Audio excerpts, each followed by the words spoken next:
জালগুলো অনেকটা পেঁচে বুঝে গেছে আর কি। এই যে ইলিশ মাছ, এই যে এখানে যে সাইজের মাছগুলো না, এগুলো আপনার কিরকম হালি ধরে বিক্রি হয়? ওইখানে 300-400 টাকা গেছে অনেক।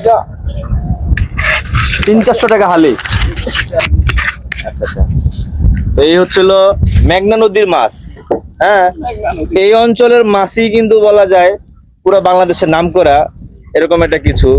কারণ পদ্মার মাছ বলেন যাই বলেন, এই মেঘনার মাছই হলো খাইতে বেশি সুস্বাদু, তাই না ভাই? এদিকে আল্লাহ দিলে স্বাদ বেশি সেই মাছই।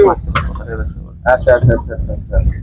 তো এখন এই যে সারাদিন বাবার যে প্ল্যানিং, মানে এক খেয়ে উঠায় এখানে যা বিক্রি করবেন আবার আসবেন এমন কিছু? হ্যাঁ। আচ্ছা, মানে প্রতি খেয়ে খেয়ে? না, প্রতি খেয়ে আমি আল্লাহ এর বড় বড় যেটা দেয় তোমার বিক্রি করা যায়। না না, আমি বলতেছি ধরেন যে এই যে মাছগুলো ধরলেন, এই জাল উঠানো শেষ হলে এখন বিক্রি করে ফেলবেন? না, আবার আরেক খাওয়া এলো। আরেক খেয়া মানে 2 খেয়াও পরে পরে মাছ বিক্রি করবেন?